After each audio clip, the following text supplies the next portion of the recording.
ebuson for ahaye GC News mema obibia akwaba ahade latest and hot news enkwa era mede bramo anunti se wonya subscribe to channel dia bomode ase obe subscribe do be ya se obe click the subscribe button no na wabele notification no we ya sa new video bia be upload no when the first person I was sa ebeka sa video I feel we are no like video. Give us a thumbs up. Now, fe share my offer so now when you be here now who and somewhere echo so will Ghana memohanum. I feel you share a year and somewhere abeto yepno so yinti yes and some year cause report ya betu ya yinti. Say Ghana for so say you two more because mine here. That's right. We have the power to let them go. Go 2016 now Akufo Addo na manpia o. I know na ma. Or instructor him for some sorry no na manchia baby no ka banku ye fence ohoro man na se for no as an ordinary man looking for vote omodi to me no man ne or to Ghana for council any respect for the people of this country. I think the time has come for us to tell him say enough of their nonsense. We are sick and tired and that they should pack their bag and luggage and go home. And no amount of maneuverings and to install that puppet and that guy with the kid brain on in his head, you know, and NAPO, so now but that's what I see NAPO vice president. Can or mine anymore more heaven. But that's what I know. Yes, NAPO a vice president or mine anymore more now or president so Namana Niti so as a pompo or Taradine. Alaska, we need to get serious. Ghana is at the crossroad. We need to save ourselves from this mess. And I think that the only way to do is to vote these people out in anger. It doesn't matter the relationship. It doesn't matter kind of way. Maybe a free banana as a forum who say it is us against them. We need to get them out so that we hold them accountable. That should be your only motivation. Ivan J innocent and I'll tell you. Tiwe mama na me for course. Ntino wait nyame mane masa manu crisis minim. Ensida. Nemo mo is on my way a mistake no to Abama Bawumia. Automatically NAPO a vice president, which means say ono no head of economic management. Hey people munye serious I could say. So Bawumia no cry mo ko fa ni free. Bank of Ghana said no. What onumpo no what the economy ni say. Na wo Ghana ni a wetifie. Imagine keke se NAPO head of economic management. Economy no jimu ko fa no baller so. Economy mo ko fa no baller so. But sebi obi eni hono ma sebi na ni da ho a obehu professor Jena no poku ajam. Na wa ko tusu NAPO. Ko dwem kra men soma boy. When me it's unfortunate say issues na e fire ho no. You trivializing within the media. So ni nyina look normal. Because what I know is Maya ye woman ka ye critical media no. The way you say what you man say feed people with information. You feed people with fact. In some na and nama among fontiasia no media what you man say o fact na wa chire me say be ya among for betiasia so that the understanding about governance politics will be enhanced. Baby among for concerns na say for no media no what you man say o amplify Sabaya policy makers and the government officials better na ya bibia fa ho. But we've gotten to a point your traditional media no this responsibility no ya twapene and obia is in politics to satisfy their belly. So it's very easy to find people who have been on radio for 13 good years, 40 good years, or be 20 good years. Now beside the say, okay, I'll say me ba ha che. The question is, how ba ha che no bra papa ben and a wabebo and what you su media no and apart from say what China out misinformation and disinformation. That has become the blueprint of our traditional media and sometimes you even wonder why at this point in time to sit. Because and now you're going to these elections, the fundamental question I think could be said. So we had the last 8 years, the Ghana for firm, baby and Ghana in 2016. Now the promises assurance Akufo Addo Bawumia de Ghana for. Na baby ye pushy Ghana, the Ghana babidruya. Any reasonable person be behind the microphone no might want to open the conversation up. Now you taxi the issues. Now you miss a lot of questions. Say ASR politics of decency no. Enanka ya committee ho na ya makacho say enka you will not have a character like Bawumia. a obejina house of president edi okojina stage so no huruhuru asa bi who describe na enye Alaska and then wakofa na po aba ka na ho maka say the selection of these two people no is the biggest insult to the people of this country because an American no and say you free and you babesi how we are still in a government. That's right. Our government, these people play a key role in it, but they don't make it look like say something has even gone wrong. They make it look like it's normal. They make it look like we are even lucky to have them.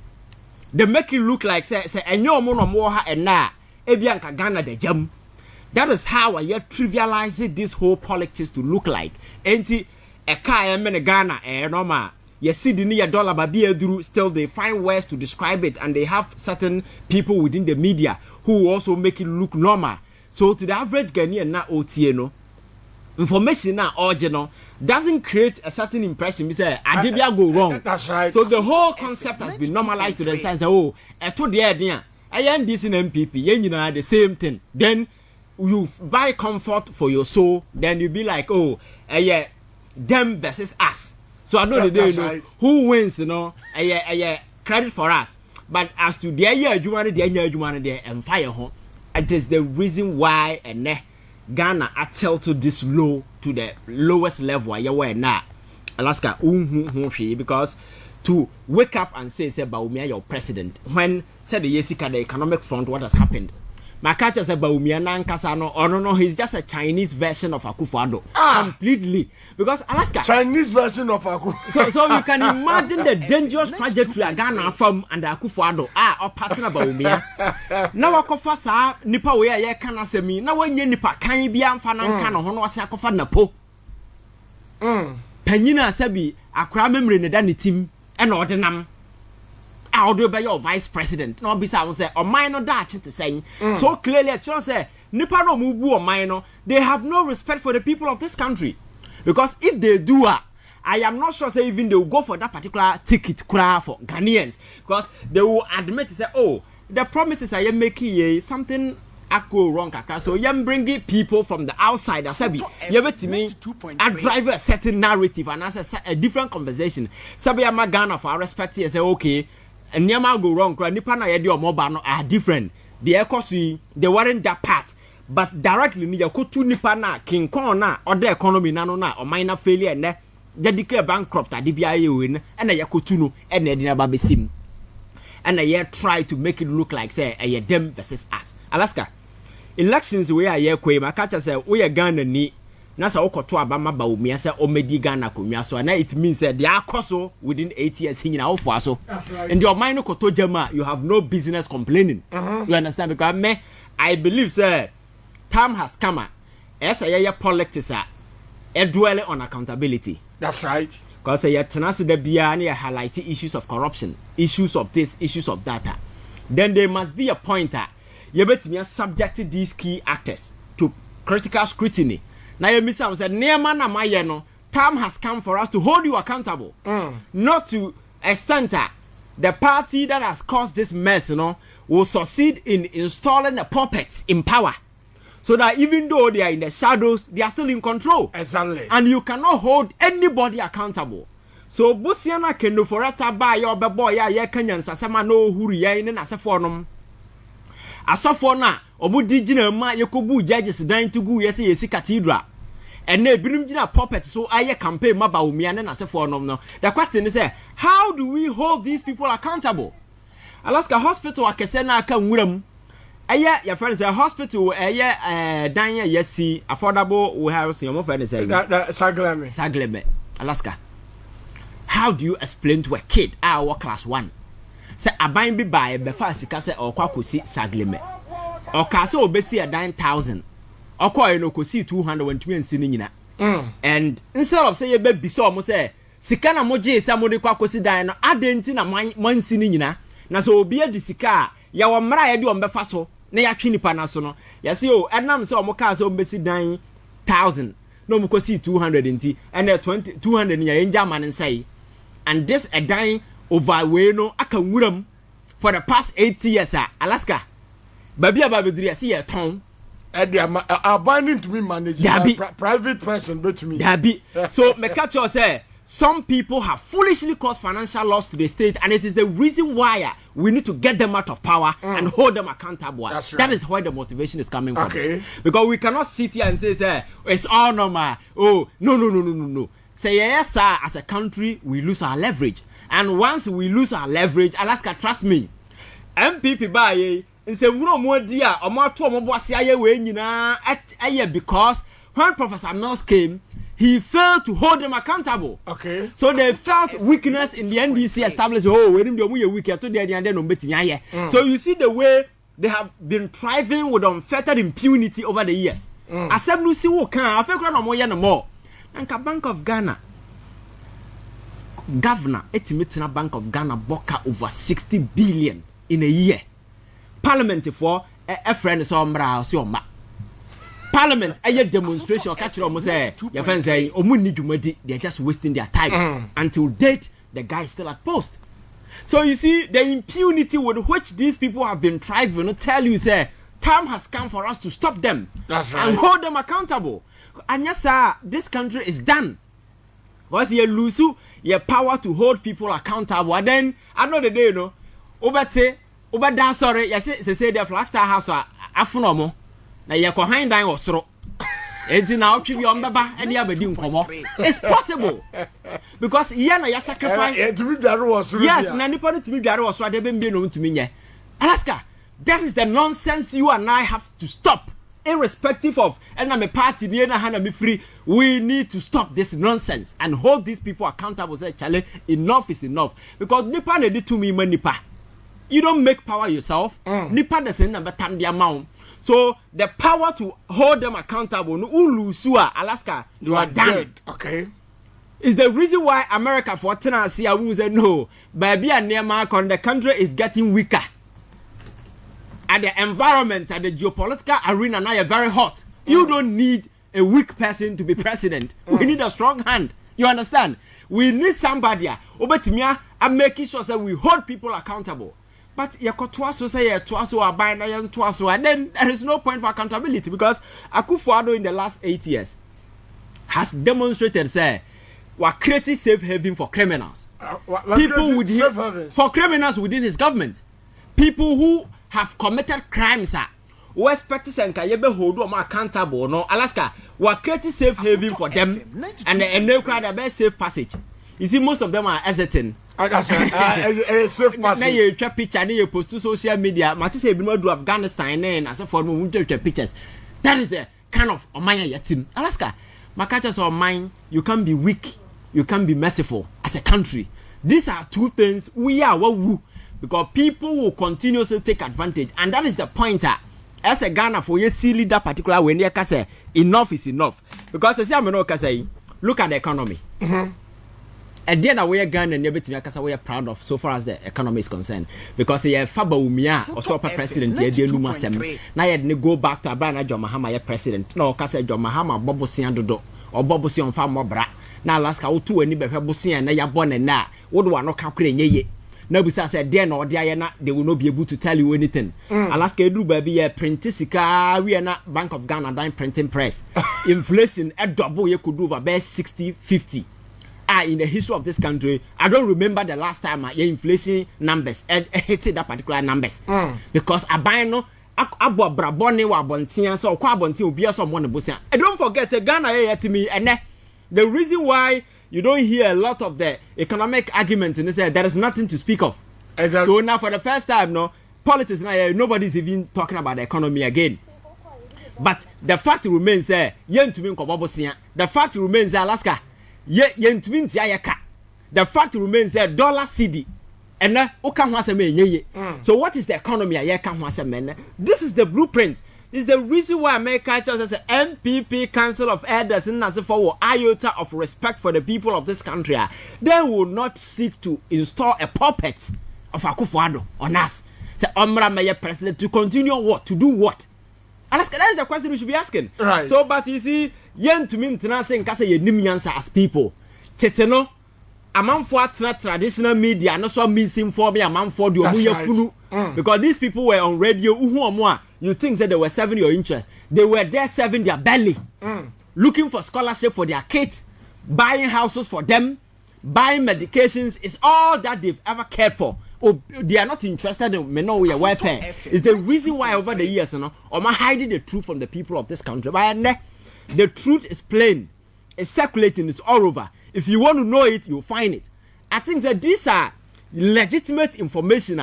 But my premises or reasons for voting on this fact. You understand? Not based on emotions, clanism, ethnocentrism, and those kind of mabusi and inye. Media or me to me, hana me free me, wafa near in as a form, or be a promise me. Bajen chena koto abam na o bodan wakajin chene. O bodan wakajem more. Mawusa man for a brand morning as a for a serious. Now we will be a more dama. Nippon or channel more damo. Wuna wakajin, one of bodam, because more dama, won't conquer jem monko to aba.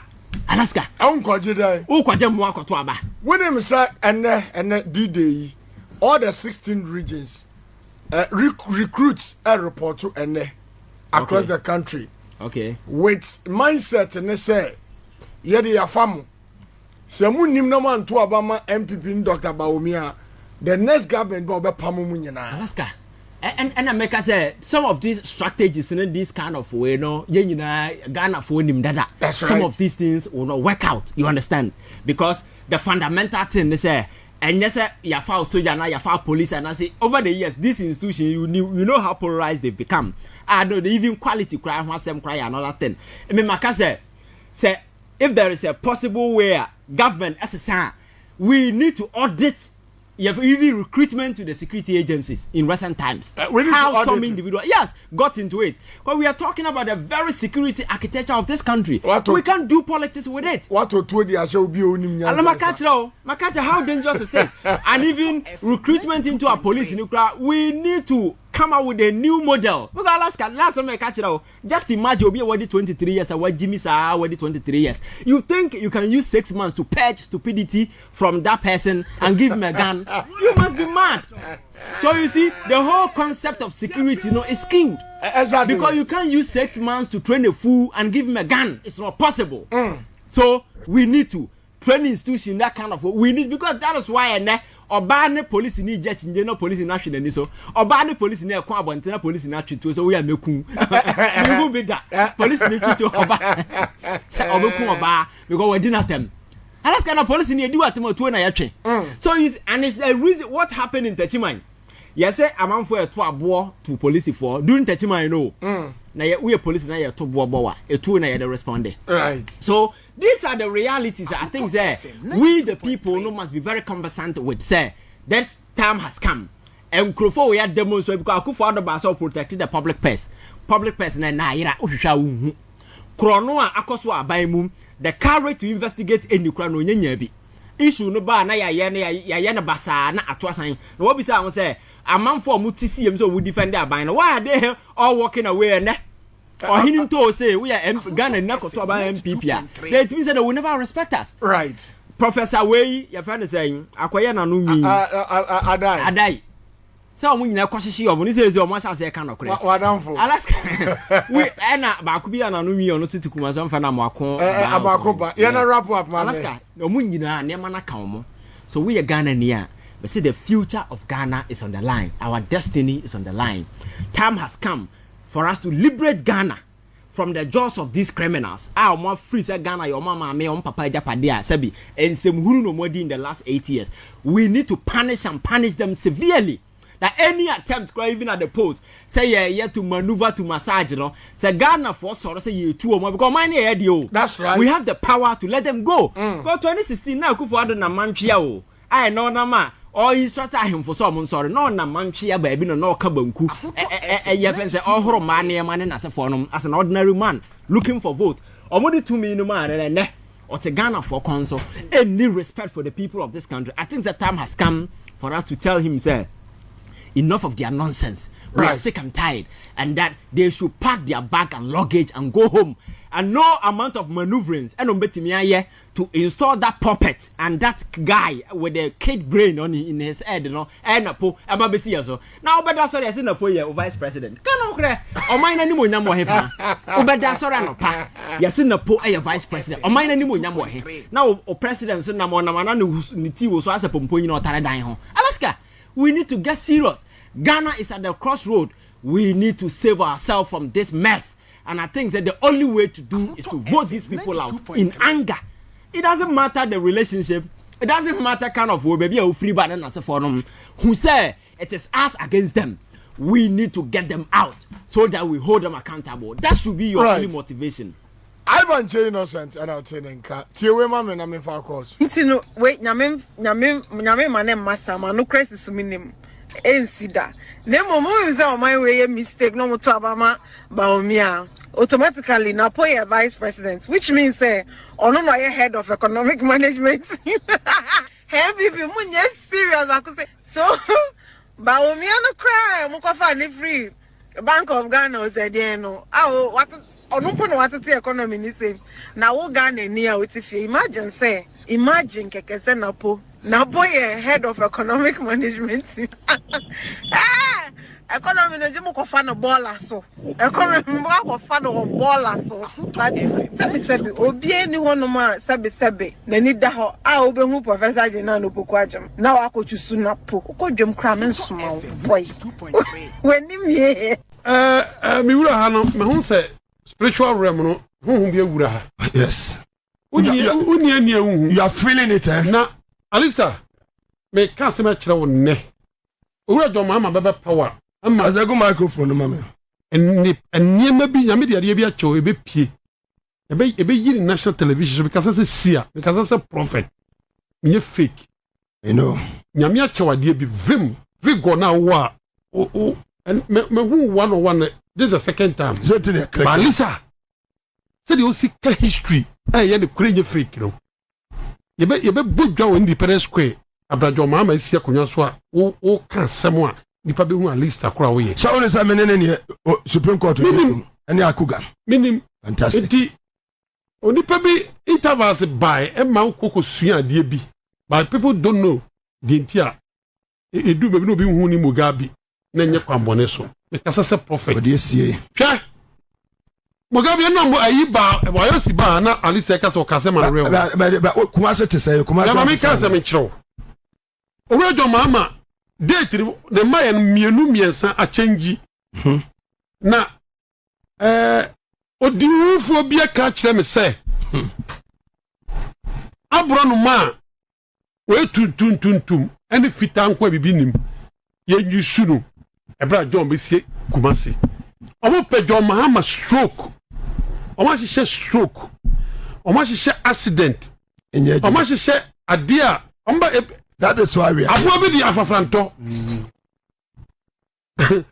papa pani pa ka che mi ni adro bia ni ba en na me ti kroma nyesa ka oba tre kumase aye NDC adwuma se de me ye e che se de odi koke atwa mo hitro edre ni pa bonifo nipa yi nipa bonifo ye wudifo pa na me mo ti kro yi mu enti be ka sama gidi nipa o ka kire bo se president mama ba bia okoda ye o ba bi ba ko da ye be kan offer ye nye careful nipa mo serve na duane mo serve nsuo nyina ye change no yes a jomama nipa bi ka se jomama be wu ansa na ya to aba this is the time mo de pese jomama ye kasa ampasa abem e bi ye prophet fake abukase jomama be wu. This is the time nipa na so ka kire me president mama be kroma na otchere obedi na otchere kroma no MPP from penny for bi pa boni papa a unya obefa so kujo mama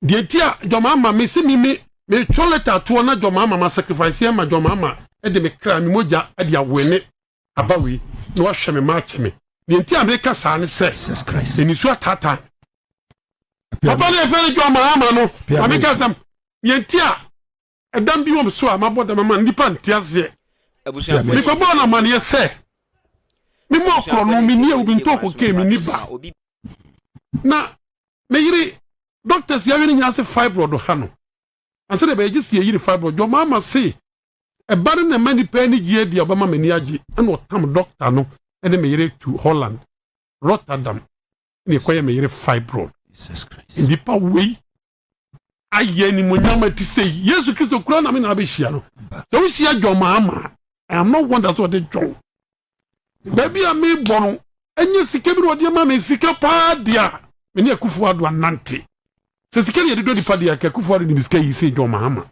I'm telling you the fact. Yes. John Mahama ye for Akufo Addo ye foreign affairs minister. Who ran officer or trade drone no $1 on kind. By a kay we are say ade ye odo.